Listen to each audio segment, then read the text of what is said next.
हाय enemy lovers, कैसे हो आप सब। एपिसोड की शुरुआत में होस्ट अनाउंस करते हैं कि आज हम सबको एक धांसू मैच देखने को मिलेगा। ये सुनते ही सारी पब्लिक खुश हो गई थी। वो कहते हैं मैं सारे खिलाड़ियों को वेलकम करता हूँ। अभी इसी मंच पर आने वाले हैं ऑस्ट्रेलियन चैम्बर्स के मेंबर्स। उन्हें देखते ही उनके सपोर्टर खुश हो गए थे। दूसरी ऑर्डिनरी रिप्रेजेंटेटिव के मेंबर्स भी आ गए थे। उनके फैंस भी उन्हें चीयर अप करने लग गए थे। इसके बाद हु आओ और काइटू उनके साथ और एक बंदे को दिखाया जाता है। उन्हें देख के सारी पब्लिक खुश हो गई थी। फाइनली बैटल शुरू होने वाला था। उनके रिप्रेजेंटेटिव को दिखाया जाता है। वो तीनों खुद को अपने अपने अंदाज में शो ऑफ करने लग गए थे। नानून कांग कहने लग गए थे आज ये मैच मेरी ही टीम जीतने वाली है। वो दूसरा एल्डर कहता है ज्यादा हवा में उड़ने की कोई जरूरी नहीं। उनके साथ मिस सांग भी कहते हैं अब तक तो मैच शुरू भी नहीं हुआ, तुम लोग तो मिठाई बांटना शुरू कर दिए। इसका रिजल्ट तो हम सबको आगे जाके पता चलेगा। वहाँ पर बताया जाता है जो भी टीम इस मैच को जीतेगा उसे 100 मिलियन की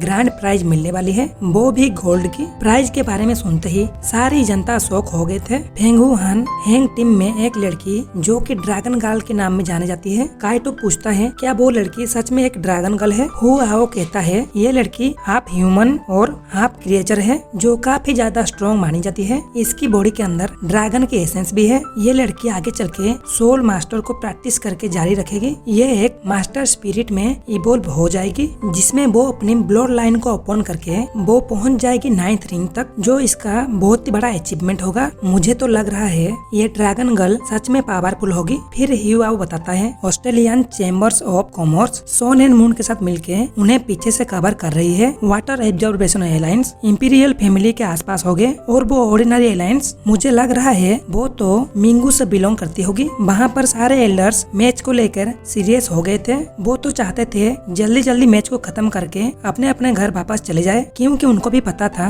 क्राउन प्रिंस उनका कोई भी भरोसा नहीं, वो किसी भी वक्त किसी को भी अपना दुश्मन बना सकते हैं। तभी हम लोगों को पास्ट का सीन दिखाया जाता है। एल्डर नानगोंग पांग कहते हैं मेरी पूरी क्लान की इज्जत तुम्हारे हवाले करता हूँ। आज इसी मैच में कोई जीते या हारे मुझे कोई फर्क नहीं पड़ता, फिर भी मैं तुम्हें एक बड़ा सा गिफ्ट दूंगा। फिर वो उन लोगों को एक मेटल बोस्ट दिखाते हैं। उसके अंदर से पावरफुल ऑरा निकल रहा था। काइटो तो बेचारा जानने के लिए बेताब था उसी बॉक्स के अंदर क्या है। वो एल्डर बताता है इसी बॉक्स के अंदर सन एंड मून एम्पायर की खतरनाक सा लेवल 9 का एक कैनन है। वो दोनों देखते ही समझ जाते हैं ये तो सच में एक खतरनाक सा टूल है। अगर वो उसे हासिल कर लेंगे उनका तो सोने में सुहागा हो जाएगा। फिर वो नानगोंग बांग कहते हैं इसी प्राइज के साथ मैंने इसी टूल को भी ऐड कर दिया है। दूसरी सीन में होस्ट चेन को दिखाया जाता है। वो बताते हैं अभी मैं लेवल 9 की सोल इंस्ट्रक्चर काई डुओल्वो को बुलाऊंगा, तभी उनकी एंट्री बहुत ही खतरनाक तरीके से होती है। हु हाओ भी उनको फील कर पा रहे थे। हु आओ बताता है मेरे टीचर उनके बारे में काफी बार बताए हैं। इस दुनिया में सबसे ज्यादा टैलेंटेड लोगों में से वो भी एक हैं। फिर हमें एयू लिंग को दिखाया जाता है जो कि बताते हैं मैं इस कंपटीशन की प्राइज के बारे में बताना चाहता हूँ। जैसे ही वो एक बॉक्स को ओपन करते हैं वहाँ पर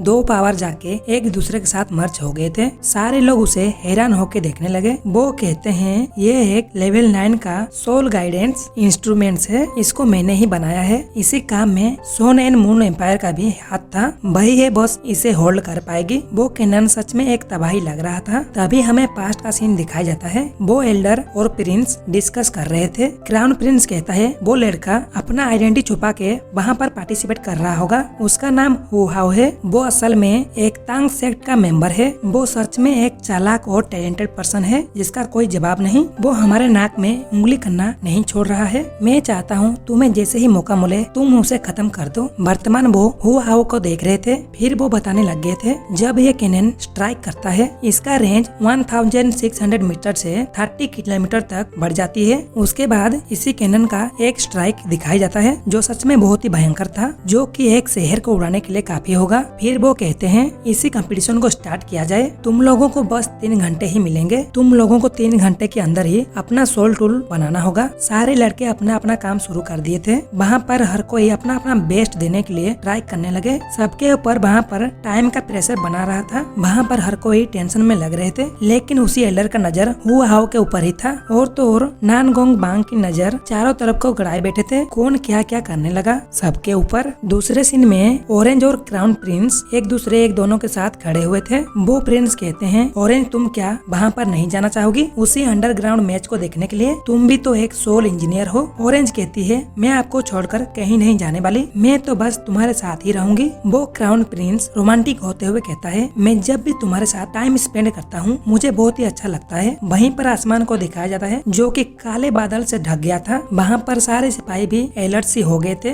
कुछ तो वहाँ पर होने वाला है। वहाँ हमें दिखाया जाता है दुबुसी और मास्टर याल लाव को, वो दोनों वहाँ पर आ गए थे। वहाँ पर ब्लैक ड्रैगन एम्परर लिंग सियाओ भी आने लगे। उनका ड्रैगन तो बहुत ही खतरनाक लग रहा था। दुबुसी कहते हैं, तुम कब से कुत्तों की तरह काम करने लगे, तुम तो बहुत ही दोगले इंसान हो। ब्लैक ड्रैगन एम्परर कहते हैं, तुम्हारे भाई ने यहाँ पर मेरे साथ फाइट करके वो तो शहीद हो गए, लगता है आज तुम्हें उनके पास भेज देना होगा। फिर दुबुसी कहते हैं, पहले तो तुम हमारे साथ ही थे, लेकिन अब तुम इसी घटिया सेट के साथ जुड़ चुके हो, तुम कैसे इतना बेशर्म हो सकते हो। ब्लैक ड्रैगन एम्परर कहते हैं, मुझे समझाने की कोई जरूरी नहीं, अगर तुम दोनों को फाइट करना है तुम दोनों एक साथ एक ही बार में आ जाओ। वो दोनों अपने अपने पावर को रिलीज करते हुए सारे सोल रिंग्स को बाहर निकल लिए थे। वो दोनों जैसे ही हमला करते हैं, सामने से ब्लैक ड्रैगन भी उनके साथ टकरा गए थे। वहाँ पर धमाकेदार फाइट शुरू हो गई थी। वो एम्परर कहते हैं, तुम दोनों किसी काम के नहीं, तुम दोनों ने अब तक मेरा कुछ भी बिगाड़ नहीं पाए। उन तीनों की फाइट की वजह से पूरा आसमान थर थर कांपने लग गया था। क्राउन प्रिंस तो सोच रहा था सीनियर लोगों को रोकना बहुत ही कठिन है। वो दोनों बंदे 98 लेवल के होने के बाद भी ब्लैक ड्रैगन एम्परर के सामना नहीं कर पाते। इधर कंपटीशन में तीनों एल्डर बोर हो रहे थे, उनका तो 2 घंटा वैसे भी खत्म हो गया था। वो एल्डर तो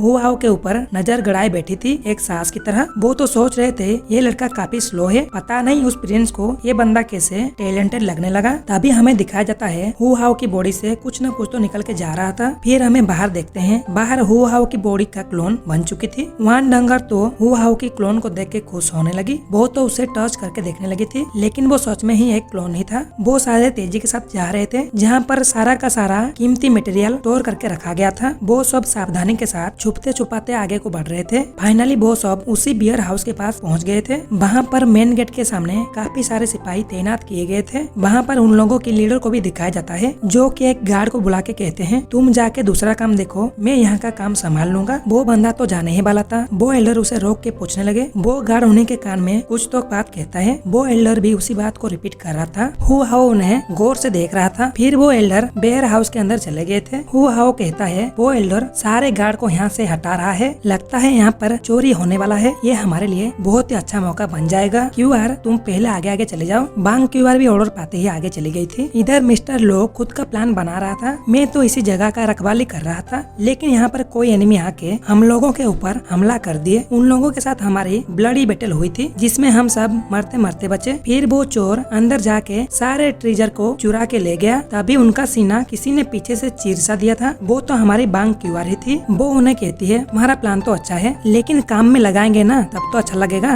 वो उनसे चाबी भी ले गई थी बेयर हाउस की। हुआओ 2 मेंबर को मेन गेट में छोड़ दिए थे गार्ड करने के लिए। उन्हें कहता है, अगर तुम्हें कोई गड़बड़ नजर आए तुम लोग हमें सिग्नल देके होटल की तरफ चले जाना। वो लोग जैसे ही उसी बेयर हाउस के अंदर एंटर करते हैं, वहाँ का पूरा कमरा खाली ही था। वो सब तो ऐसा माहौल देख के चौंक सा गए थे। बांग को यार बताती है, हुआओ तुम इस कमरे को पूरा सर्च करके देखो, कुछ ना कुछ तो जरूर सा होगा जो हमारे आंखों को नहीं दिखाई दे रहा है। हुआओ अपना मेंटल पावर को यूज करके जैसे ही उस कमरे को सर्च करता है, उसे वो हिडन दरवाजा मिल गया था। वो डोर तो अपने आप खुल गए थे जिससे वो लोग अंदर को चले गए थे। वहाँ पर वो सारे रियर मेटल को बहुत ही भूल भुलैया के अंदर सेफली रखा गया था। उन लोगों के सामने और एक गेट आ गया था जिसे कि पासवर्ड से सील किया गया था। तभी हुआओ को उनकी बातें याद आ जाती है। वो लोग कुछ तो रिपीट कर रहे थे, वो था 2025। बांग डोंगर जैसे ही उस पासवर्ड को डालती है, वो दरवाजा झट से खुल गई थी। फिर वो लोग बिना वक्त गवाए आगे को बढ़ने लगे। दूसरे सीन में हम लोगों को कंपटीशन को दिखाया जाता है। वहाँ पर हर कोई अपना अपना आधा आधा काम कर चुके थे, लेकिन हुआओ अभी भी अपना मैकेनिज्म सजा रहा था। फिर वहाँ पर और एक लेडी की एंट्री होती है। इसके साथ ये एपिसोड हो जाता है खत्म। हम लोग फिर मिलेंगे नेक्स्ट एपिसोड में, तब तक के लिए अपना ख्याल रखना। Tata bye bye.